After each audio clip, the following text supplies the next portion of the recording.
José Irizarry says they called themselves Team America, a group of jet-setting, high-living federal agents and prosecutors who were supposed to be fighting the war on drugs.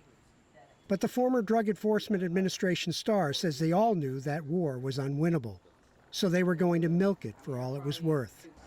The DEA is a game. The drug war is a game.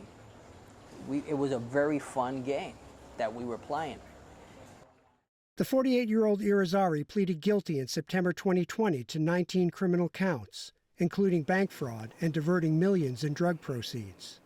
For years, the Department of Justice portrayed the San Juan, Puerto Rico native as a rogue agent. But Irizarry says the problems go much deeper. They kind of painted me in this picture of that I'm this mastermind of what we were doing, and I wasn't the mastermind. In fact, the DOJ has begun questioning as many as 24 current and former agents and prosecutors who Irizarry claims either participated in or turned a blind eye to his abuses. Former federal prosecutor Bonnie Clapper is not involved in this case, but says the system allowed this to happen. Nobody was minding the house. No one was checking to see. There were no controls. The case revolves around a fact that most Americans aren't aware of, that the federal government launders tens of millions of dollars a year on behalf of the world's most violent drug cartels. You launder 100,000, and you can figure out who dropped off the money. You work that person higher up into the organization. You find out who the traffickers are. You do bank subpoenas. You find out where the money is going. So the goal was to generate targets, seizures, and prosecutions. But Irizarry says it became more of a private slush fund for him and his friends.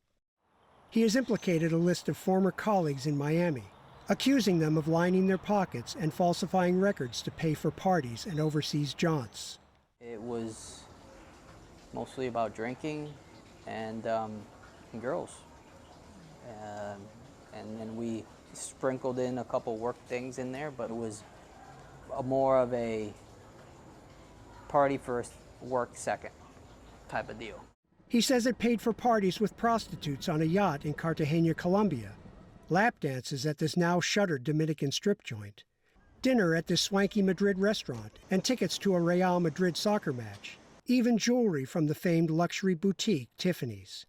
The former Air Marshal and Border Patrol agent claims as many as 90% of his group's work trips were bogus. Typical trip we would justify going for, we would make up either an interview or a coordination meeting, and we were determined where we wanted to travel, so we would make it wherever we kind of wanted to go. And he says no one complained, because Team America was racking up numbers. We knew the game. We knew DEA is about stats, so our cases brought them stats, and it got very good press. Everybody was happy all the way around. Clapper worked on such pickup operations with other agencies during her time at DOJ. Those agents were meticulous. We would consult before every pickup, and we had goals. For every dollar we laundered, we had to seize 2. If not, we shut the operation down. She says alarm bells should have been clanging over at DEA. It's almost like it became a ball rolling downhill. Launder more money, seize more money. Launder more money, take more trips to Europe, take nice trips all over the world, and seize more money. At least 3 current and former federal prosecutors accused by Irizarry have faced questioning in the ongoing probe. The Justice Department declined to comment. In a statement to AP, DEA said Irizarry was a criminal who violated his oath and the people's trust. The agency says it has strengthened discipline and hiring policies to ensure DEA's integrity and effectiveness.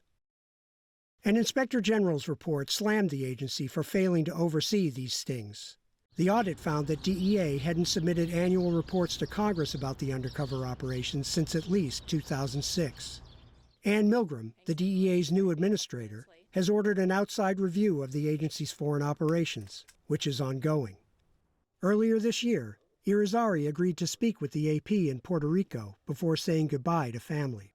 He says the whole war on drugs is flawed. The only way we can do our job is to have informants And the only good informants are the ones that play both sides, and we all know this. In January, Irizarry reported to the Federal Correctional Institution, Miami, to begin serving a 12-year sentence. He says the job turned him into someone he wasn't. I should have been stronger, and I wasn't, and I'm not, I can't justify my actions. I should have known. I knew it was right from wrong, and I chose wrong many times, and that's why I'm here. Alan Breed, Associated Press.